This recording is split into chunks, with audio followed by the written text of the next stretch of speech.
प्रोनेसिस investor academy के इस brand new video में आप सभी का बहुत बहुत स्वागत है।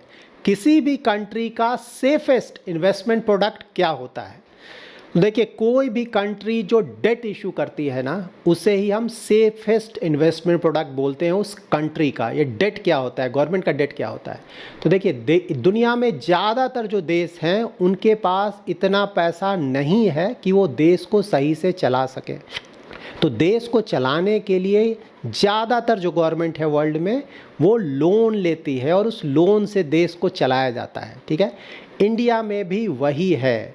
इंडिया में भी जो सेंट्रल गवर्नमेंट है वो बॉन्ड इशू करती है, जिसे हम गवर्नमेंट ऑफ इंडिया सिक्योरिटीज़ बोलते हैं। उससे पैसा रेस किया जाता है और देश चलाने में उससे मदद मिलता है। उसी तरह से जो स्टेट गवर्नमेंट्स हैं वो भी बॉन्ड्स इशू करती हैं, उसे हम बोलते हैं स्टेट डेवलपमेंट लोन्स।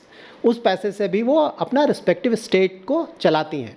तो ये जो भी बॉन्ड्स है ना, गवर्नमेंट ऑफ इंडिया सिक्योरिटीज़ या फिर स्टेट डेवलपमेंट लोन, ये आरबीआई इशू करता है, हमारा central bank, on behalf of central government और स्टेट गवर्नमेंट। अब यहाँ पे इसमें इन्वेस्टमेंट कौन करता है? तो देखिए, इसमें एफआईआईज भी इन्वेस्टमेंट करते हैं, फॉरेन इंस्टीट्यूशनल इन्वेस्टर्स। और इंडिया से अगर आप देखें, म्यूचुअल फंड कंपनीज़ हैं, पेंशन फंड कंपनीज़ हैं, उसके साथ ही रिटेल इन्वेस्टर्स भी अपना इन्वेस्टमेंट करते हैं और इंश्योरेंस कंपनीज़ भी ऑफकोर्स अपना इन्वेस्टमेंट करती हैं। तो इस तरह से गवर्नमेंट पैसा रेस करती है। इन सिक्योरिटीज़ को सबसे ज़्यादा सेफ इसलिए बोला जाता है क्योंकि गवर्नमेंट के डिफ़ॉल्ट करने के चांसेस ऑलमोस्ट निल होते हैं।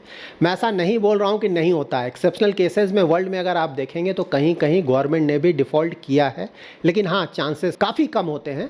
और ख़ासकर इंडिया जैसे कंट्री जहाँ की इकोनॉमी ठीक ठाक कर रहा है, तो वहाँ तो ऑलमोस्ट निल की तरह बोल सकते हैं। इन गवर्नमेंट सिक्योरिटीज़ में सेफ्टी तो बहुत होता है, लेकिन जो हाई रिटर्न्स की अगर आप बात करेंगे ना, तो कई सालों में कभी कभी वो मौका मिलता है। लाइक इक्विटी जब हम इन्वेस्टमेंट करते हैं तो क्या बोलते हैं कि शॉर्ट टर्म तो आपको सोचना ही नहीं है, बहुत रिस्की है, वहाँ पे प्योर लक गेम है। तो वहाँ पे आपको मीडियम टू लॉन्ग टर्म के लिए इन्वेस्टमेंट करना होता है ताकि आप अच्छे रिटर्न जनरेट कर सकें। लेकिन यहाँ पे अगर आप डेट के लिए जाएंगे, गवर्नमेंट सिक्योरिटीज़ में अगर आप इन्वेस्टमेंट करना चाहते हैं ना, तो वहाँ पे आपको टाइमिंग का ध्यान रखना पड़ेगा। ये इक्विटी नहीं है, इसे इक्विटी से कुछ भी लेना देना नहीं है। तो यहाँ पे अगर आपने सही से टाइम कर कर अपना इन्वेस्टमेंट किया तो यहाँ से भी, ऑल्दो ये प्योर डेट प्रोडक्ट है, लेकिन यहाँ से भी काफ़ी अच्छे रिटर्न आप जनरेट कर सकते हैं। और अगर यहाँ पे टाइमिंग का आपने ध्यान नहीं रखा, सही टाइम पे नहीं इन्वेस्ट किया, या फिर सही टाइम पे अगर आप नहीं निकले, तो कई केसेस में आपका प्रिंसिपल अमाउंट भी कम हो सकता है। इस वीडियो में मैं आपको डिटेल में बताऊंगा कि ये गिल्ट म्यूचुअल फंड्स क्या होते हैं, इसमें कब हमें अपना इन्वेस्टमेंट करना चाहिए, साथ ही कुछ अच्छे क्वालिटी के गिल्ट म्यूचुअल फंड्स का परफॉर्मेंस भी मैं आपको शो करूंगा। और सबसे बड़ी बात कि फिलहाल अगर कोई इस तरह के फंड्स में अपना इन्वेस्टमेंट करता है तो किस तरह का रिटर्न्स एक्सपेक्ट कर सकता है। वीडियो बहुत इन्फॉर्मेटिव है, पूरा देखें, अच्छी तरह से समझें। पसंद आए तो लाइक और शेयर करें, और पहली बार हमारे YouTube चैनल पे आए हैं तो चैनल को जरूर सब्सक्राइब करें। गिल्ट म्यूचुअल फंड्स वैसे डेट फंड्स होते हैं जो कि अपना investment government of India securities और साथ ही स्टेट डेवलपमेंट लोन्स में करते हैं। और यहाँ पे पूरा का पूरा इन्वेस्टमेंट यहीं पे होता है, इसीलिए यहाँ पे किसी भी तरह का क्रेडिट रिस्क नहीं होता है, क्योंकि गवर्नमेंट के डिफ़ॉल्ट करने के चांसेस मैंने ऑलरेडी आपको बताया ऑलमोस्ट निल होते हैं। तो यहाँ पे सेफ्टी वाइज यस, बहुत ज़्यादा सेफ्टी है। लेकिन जब भी आप किसी भी गिल्ट म्यूचुअल फंड में अपना इन्वेस्टमेंट करते हैं ना, तो आपको क्रेडिट रेटिंग का ध्यान नहीं रखना है ऑफकोर्स, लेकिन इंटरेस्ट रेट मूवमेंट का ध्यान रखना है। और लकली हम फिलहाल ऐसे इंटरेस्ट रेट साइकिल में हैं जहां से हम गिल्ट म्यूचुअल फंड से भी काफ़ी अच्छे रिटर्न्स एक्सपेक्ट कर सकते हैं। तो देखिए, जब भी आप इंटरेस्ट रेट साइकिल की बात करें ना, तो यहाँ पे क्लियरली आप समझ लें कि इंटरेस्ट रेट कैसे मूव करता है और गिल्ट म्यूचुअल फंड्स के परफॉर्मेंस पे उसका क्या असर पड़ता है। तो देखिए, हमेशा ध्यान में रखें कि ये जो इंटरेस्ट रेट है और बॉन्ड के प्राइसेस हैं, ठीक है, वो इन्वर्सली प्रोपोर्शनल है, दैट इज उल्टा डायरेक्शन में मूव करेगा। अगर इंटरेस्ट रेट ऊपर जा रहा होगा तो बॉन्ड का प्राइस नीचे आएगा, और अगर इंटरेस्ट रेट नीचे आ रहा होगा तो बॉन्ड का प्राइस ऊपर जाएगा। म्यूचुअल फंड के टर्म्स में अगर आप बात करें, गिल्ट म्यूचुअल फंड्स के टर्म्स में, तो अगर इंटरेस्ट रेट ऊपर जा रहा हो तो वहाँ पे गिल्ट म्यूचुअल फंड्स में इन्वेस्टमेंट हम अवॉइड कर सकते हैं। लेकिन जब इंटरेस्ट रेट नीचे आ रहा हो तो वहाँ पे हम गिल्ट म्यूचुअल फंड्स में इन्वेस्टमेंट का सोच सकते हैं, क्योंकि इन्वर्सली प्रोपोर्शनल है। मतलब कि जब भी इंटरेस्ट रेट नीचे आएगा तो उस समय आपके गिल्ट म्यूचुअल फंड से ज़्यादा रिटर्न आने के चांसेस बढ़ जाएंगे। ये कैसे होता है, अगेन वीडियो में आगे मैं आपको शो करूँगा। यहाँ पे हम इंडिया में इंटरेस्ट रेट डायरेक्शन को आगे समझ लेते हैं। तो देखिए इंडिया में फ़िलहाल इंटरेस्ट रेट ऊपर जा रहा है या फिर नीचे जा रहा है, कहाँ जा रहा है?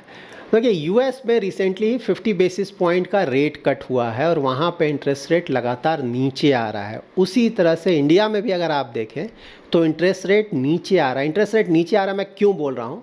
तो उसके लिए आपको देखना पड़ेगा जो हमारा 10 ईयर का गवर्नमेंट सिक्योरिटी यील्ड होता है ना, मतलब जो गवर्नमेंट ऑफ इंडिया जो बॉन्ड इशू करती है, गवर्नमेंट सिक्योरिटी इशू करती है 10 ईयर का, जिसका मेच्योरिटी 10 ईयर का होता है, उसका अगर आप इंटरेस्ट रेट चेक करेंगे ना तो लगातार कम हो रहा है। लाइक लास्ट ईयर अगर आप दिसंबर तक देखेंगे ना तो अबाउट 7.2% के आसपास वहाँ इंटरेस्ट रेट था, जिसे हम यील्ड बोलते हैं, वो घटकर अभी अबाउट 6.75% हो गया है।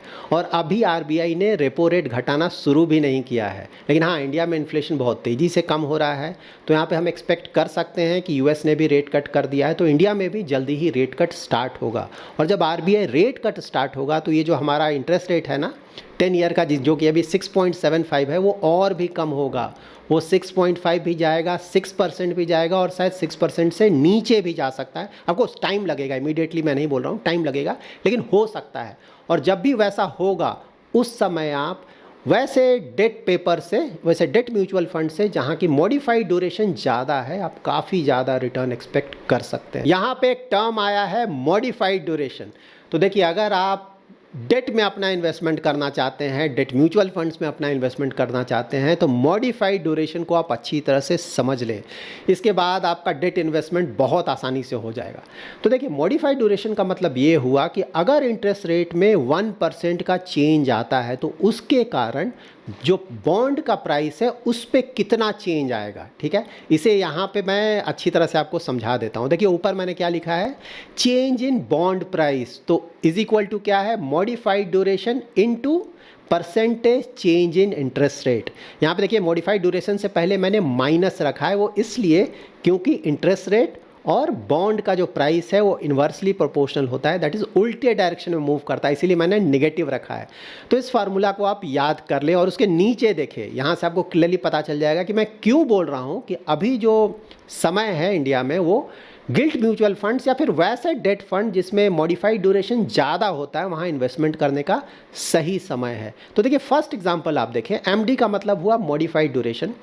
तो मान लीजिए किसी गिल्ट म्यूचुअल फंड का मॉडिफाइड ड्यूरेशन है 10 ईयर्स में हम काउंट करते हैं, तो 10 ईयर्स। और मान लीजिए कि यहाँ से इंटरेस्ट रेट 1% से नीचे जाएगा, 1% से, जो कि इंडिया में जा सकता है ना, क्योंकि इंडिया में अभी भी इंटरेस्ट रेट आरबीआई ने रेपो रेट कम करना शुरू नहीं किया। एक बार जब रेपो रेट आरबीआई कम करना शुरू करेगा तो ऑफकोर्स अप टू 1% तो इंडिया में बिल्कुल इंटरेस्ट रेट कम हो सकता है, उससे ज़्यादा भी हो सकता है। तो मैंने फिर भी 1% रखा है समझाने के लिए।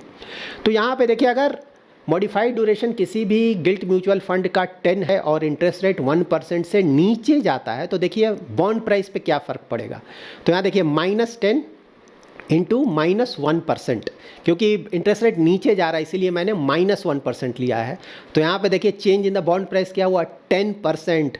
मतलब कि अगर 1% से इंटरेस्ट रेट नीचे जाता है और आपने ऐसे डेट फंड में इन्वेस्टमेंट किया है जिसका मॉडिफाइड ड्यूरेशन 10 ईयर्स का है, तो उसका रिटर्न अबाउट 10% से ऊपर जा सकता है। ठीक है, ये फ़र्क पड़ता है। तो यहाँ पे अगर मॉडिफाइड ड्यूरेशन और ज़्यादा है, इंटरेस्ट रेट और ज़्यादा कट होते हैं, तो ये जो रिटर्न है और भी बढ़कर आएगा।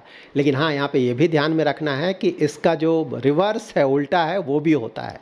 ठीक है, अभी तो इंटरेस्ट रेट कट हो रहे हैं तो पॉजिटिव है, लेकिन जब इंटरेस्ट रेट कभी कभी ऊपर भी तो जाता है ना, कट होने के बाद ये ऊपर भी जाएगा, तो कुछ सालों के बाद ऑफकोर्स आएगा, लाइक नेक्स्ट ईयर या उसके बाद एटलीस्ट 2-3 ईयर्स तक तो हम लगता है कि इंटरेस्ट रेट डाउन ही रहेगा, बट उसके बाद फिर से ऊपर जाने लगेगा। तो जब ऊपर जाने लगेगा तब क्या होगा, देखिए सेकंड एग्जांपल आप देखिए, यहाँ पे मैंने मॉडिफाइड ड्यूरेशन 10 रखा है, 10 ईयर्स का सेम, लेकिन यहाँ पे इंटरेस्ट रेट मैंने माना है कि 1% से ऊपर जाता है। ठीक है, तो यहाँ पे चेंज इन बॉन्ड प्राइसेस क्या होगा, तो देखिए यहाँ पे होगा -10%।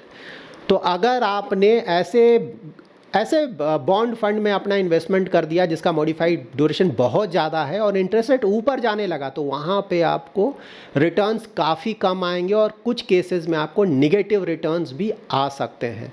तो ये था मॉडिफाइड ड्यूरेशन का कॉन्सेप्ट, इसे आप अच्छी तरह से समझ लें। यहाँ पे मैंने कुछ गिल्ट म्यूचुअल फंड्स का पास्ट परफॉर्मेंस शो किया है, तो इसे आप ध्यान से देखिए कितना फर्क पड़ता है इंटरेस्ट रेट मूवमेंट से, आपको यहाँ पता चलेगा।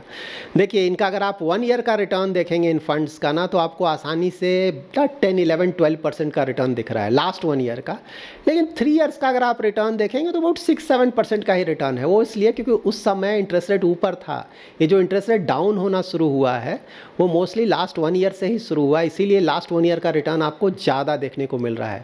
और अभी तो रेपो रेट कम होना स्टार्ट भी नहीं हुआ इंडिया में, तो जब वो स्टार्ट होगा इंटरेस्ट रेट और भी कम होगा, तो आप समझ सकते हैं ये जो रिटर्न्स है वो और भी बढ़ेगा। मतलब ये जो 10-12% का रिटर्न आपको देखने को मिल रहा है यहाँ से और भी ऊपर जा सकता है। तो इसीलिए गिल्ट म्यूचुअल फंड्स में इन्वेस्टमेंट करने का सही समय माना जा रहा है। यहाँ पे देखिए मॉडिफाइड ड्यूरेशन, लास्ट कॉलम अगर आप देखेंगे ना रिटर्न के बाद राइट हैंड साइड में, तो मैंने मॉडिफाइड ड्यूरेशन लिखा है।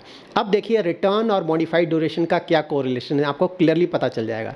यहाँ पे जैसे आप सेकंड नंबर देखिए बंधन इन्वेस्टमेंट फंड ना, इसका रिटर्न्स बहुत ज़्यादा आया है 12.60%। तो देखिए इसका मॉडिफाइड ड्यूरेशन देखिए 12 ईयर से भी ज़्यादा है। तो ये हाई रिटर्न्स का एक बड़ा रीज़न है कि इसका मॉडिफाइड ड्यूरेशन बहुत ज़्यादा है। और सेकंड देखिए आईसीआईसीआई का लास्ट 1 ईयर का रिटर्न देखेंगे तो रिलेटिवली कम है बाकी फंड से अगर आप कंपेयर करेंगे। उसका रीज़न क्या है, इसका देखिए मॉडिफाइड ड्यूरेशन ना 4 ईयर से भी कम है, इसका काफ़ी कम है मॉडिफाइड ड्यूरेशन। और लास्ट में देखिए एसबीआई मैग्नम गिल्ड फंड, इनका भी रिटर्न ठीक आया है ना, 11% से थोड़ा कम है। तो यहाँ पे इसका मॉडिफाइड ड्यूरेशन देखिए ज़्यादा है। तो मॉडिफाइड ड्यूरेशन का ही पूरा खेल है, आपको मॉडिफाइड ड्यूरेशन ध्यान से समझ लेना है। और जब भी किसी भी गिल्ट म्यूचुअल फंड या डेट फंड में अपना इन्वेस्टमेंट करें तो मॉडिफाइड ड्यूरेशन जरूर ध्यान में रखें। अगर आपको लग रहा है कि इंटरेस्ट रेट नीचे जाने वाला है तो वैसे डेट फंड में अपना इन्वेस्टमेंट करें जिसका मॉडिफाइड ड्यूरेशन ज़्यादा है। और अगर आपको लग रहा है कि इंटरेस्ट रेट यहाँ से ऊपर जा सकता है तो वैसे फंड में अपना इन्वेस्टमेंट करें, वैसे डेट फंड में जिसका मॉडिफाइड ड्यूरेशन काफ़ी कम है। यहाँ पे आप कुछ गिल्ड फंड्स का रिटर्न्स चेक कर सकते हैं एज ऑन 31 जैन 2023। हाँ, ये लास्ट ईयर का परफॉर्मेंस है। मैंने इसलिए लिया ताकि आपको पता चल सके कि गिल्ट म्यूचुअल फंड्स में इन्वेस्टमेंट करते वक्त आपको इंटरेस्ट रेट मूवमेंट का बिल्कुल ध्यान में रखना है। अगर आपने टाइमिंग सही नहीं किया तो रिटर्न नहीं आएंगे आपके। यहाँ पे देखिए लास्ट 1 ईयर का रिटर्न, हाँ 2%, 3%, 4% का रिटर्न है, क्योंकि उस समय इंटरेस्ट रेट कंड्यूसिव नहीं था, क्योंकि ये तभी आपको फेवर करेगा जब इंटरेस्ट रेट डाउन होने लगे। तो लास्ट 1 ईयर में भी इंटरेस्ट रेट डाउन होना शुरू हुआ है, तो देखिए रिटर्न में कितना डिफरेंस आ जाएगा ना। तो इसीलिए गिल्ट म्यूचुअल फंड दोधारी तलवार है। अगर आपको इंटरेस्ट रेट का सही आइडिया है तभी यहाँ पे इन्वेस्टमेंट करें। अगर आइडिया नहीं है, आपको बिल्कुल समझ नहीं है, तो इन्वेस्टमेंट करने से बचें, क्योंकि यहाँ पे अगर आपने गलत टाइम पे इन्वेस्टमेंट कर दिया या फिर सही समय पे यहाँ से नहीं निकले तो कई केसेस में आपके रिटर्न काफ़ी कम आएंगे और कभी कभी आपका प्रिंसिपल अमाउंट भी कम हो सकता है। तो that's it in this video. अगर आपको ये वीडियो पसंद आया है तो जरूर लाइक एंड शेयर करें। अभी तक आपने हमारा यूट्यूब चैनल सब्सक्राइब नहीं किया है तो जरूर सब्सक्राइब करें। इस वीडियो से रिलेटेड कोई भी क्वेरी है तो कमेंट में जरूर मेंशन करें। मैं आने वाले वीडियोज़ में ट्राई करूँगा उन्हें आंसर करने का। Thanks lot for watching.